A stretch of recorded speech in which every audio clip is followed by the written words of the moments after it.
गांव में, वनांचल में, बस्तर के सुदूर अंचल में आदमी गांव में बीमार होता है तो अपेक्षा होती है कि सड़क अच्छी रहे, वो शहर तक पहुंच पाए, मुख्य मार्ग तक पहुंच पाए। आदमी बीमार होता है तो वो जो पीड़ा झेलता है, साथ ही साथ शिक्षा गांव तक पहुंचे। हर गांव में ये चाहते हैं कि रात में लाइट जलनी चाहिए गांव में। वो सारी सुविधाएं जो शहर में हैं वो अन्य स्थानों पर है, वो सुदूर वनांचल के गांव तक, बस्तर के गांव तक पहुंचनी चाहिए। ये बस्तर के लोग चाहते हैं। मैं व्यक्तिगत मिलकर आया हूं उनसे और तब आपसे कह रहा हूं इस बात को। और इसलिए क्यों इनके विकास को रोका जाए, बस्तर के गांव गांव में पहुंचने वाले विकास को क्यों रोका जाए। विष्णुदेव सरकार ने निर्णय किया है कि बस्तर के कोने कोने तक विकास की गंगा पहुंचेगी और उसके लिए नियत नीलानार यह योजना लाई गई है। जहां पर भी कैंप लगेगा उसके आसपास के सभी गांव में सभी विभागों की योजनाओं को एकत्रित करके वहां पर इंप्लीमेंट किया जाएगा। जैसे प्रिमिटिव ट्राइब्स के लिए अभी पीएम जनमन के माध्यम से आवास दिए गए हैं, वैसे ही उन गांवों में सभी को प्रधानमंत्री आवास दिया जाना, सभी के लिए फ्री राशन की व्यवस्था करना, बिजली की फ्री व्यवस्था करना, वहां पर पेयजल की व्यवस्था करना, सड़क वहां पर बना लेना, वहां पर सिलेंडर फ्री में देना और विभिन्न जो जो काम है, आंगनबाड़ी का केंद्र खुलना है, प्राथमिक शालाएं खुलनी है, ये सारे काम उन सारे गांवों में जो कैंप के आसपास होंगे वहां पर किया जाएगा। माननीय विष्णुदेव सरकार जी की सरकार बनने के बाद प्रदेश में 11 पूर्णतः कैंप स्थापित हो गए हैं और उन सभी 11 कैंपों के आसपास इस काम को किया जाएगा और आगे जितने भी कैंप स्थापित होंगे वहां पर भी ये विकास की धारा पहुंचेगी। आपको और चीज है कि जब जब एक कदम आगे बढ़ती है साथ ही नक्सली और एक्टिव होने की कोशिश करते हैं। अब जब आप इन 5 किलोमीटर के दायरे को और बड़ा करेंगे या उसमें विकास करेंगे तो स्वाभाविक है कि नक्सली और अपने आप को दिखाएंगे कि हमारी मौजूदगी है। तो क्या एड ऑन फोर्सेस मांगी जाएंगी या कोई चर्चा की जाएगी? माननीय अमित शाह जी, केंद्रीय गृह मंत्री जी का आना हुआ था, उन्होंने पूरी कार्ययोजना बना रखी है। उसमें चर्चा जो चाहे वो करें, वार्ता जो चाहे वो करें। अगर बस्तर के विकास की चिंता जिसको है उन सब के साथ विष्णुदेव सरकार बातचीत के लिए तैयार है। जिस तरह से विकास चाहेंगे उस तरह से होगा। जो अधिकार हैं वनांचल के लोगों के, उन अधिकारों को संरक्षित करते हुए होगा, लेकिन विकास तो होगा। विकास की गंगा बहेगी और इस मार्ग पर जो भी अवरुद्ध होगा, जो भी बाधक होंगे, उन सारी बाधाओं को हटाया जाएगा। ये बताइए कि आपको क्या लगता है कि उन गांवों में जहां पे नक्सल का प्रभाव है, नक्सल प्रभावित क्षेत्रों में, इस वजह से नक्सलवाद खत्म नहीं हो रहा? मैं आपसे वही तो कह रहा हूं, मुर्गी पहले हुआ कि अंडा? अरे भाई, विकास के लिए ही तो कह रहे हैं ना, करने देना विकास।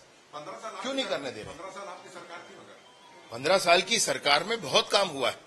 विगत 5 सालों में जो हुआ मैं आपसे बताना चाहता हूं। लगभग 250 प्रधानमंत्री ग्राम सड़क योजना की सड़कों का 1 किलोमीटर नहीं बना। क्यों नहीं बना भाई? क्यों रोक कर रखा रहा? पीडब्ल्यूडी की सड़कें नहीं बनी, लिस्ट है मेरे पास, आप ले लेना। क्यों नहीं बनी वो सड़कें? उन सड़कों क्यों नहीं बनाया गया? क्यों अभियान नहीं किए गए?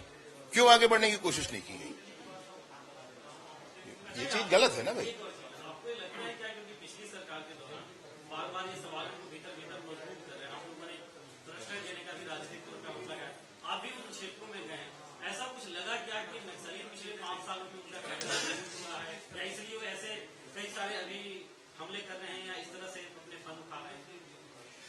देखिए, मैं आपसे अभी इतना ही कहना चाहता हूं इस विषय पर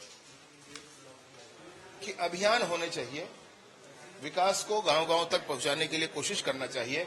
जिन सरकारों ने नहीं किया वो अपना हिसाब जनता को देंगे। अभी विष्णुदेव जी की सरकार है और वो विकास की गंगा कोने कोने तक बस्तर में पहुंचे, इसके लिए हम कोशिश करेंगे। एक महत्वपूर्ण विषय है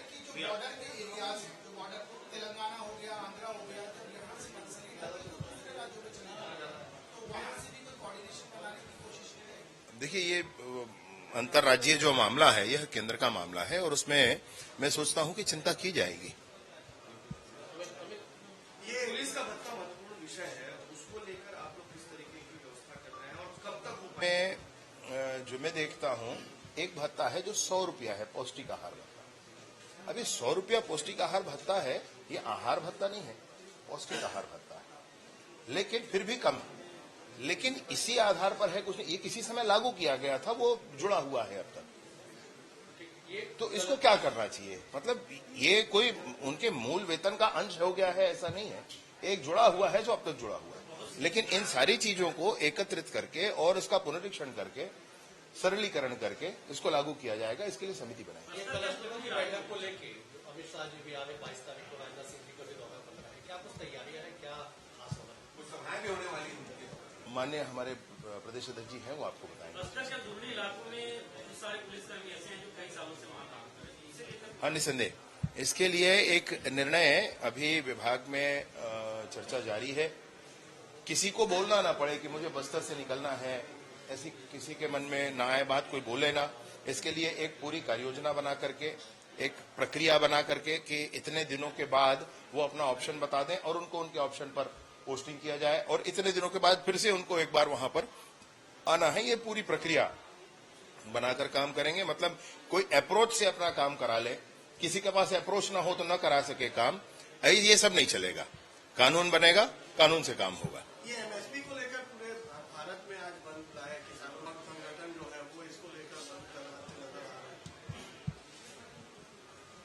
अब सभी वस्तुओं के एमएसपी के निर्धारण का विषय, ये बड़ी चर्चा का विषय है। मेरे अपने व्यक्तिगत विचार हैं उसमें, लेकिन मैं सोचता हूं कि ये मसला नहीं है अभी चर्चा का।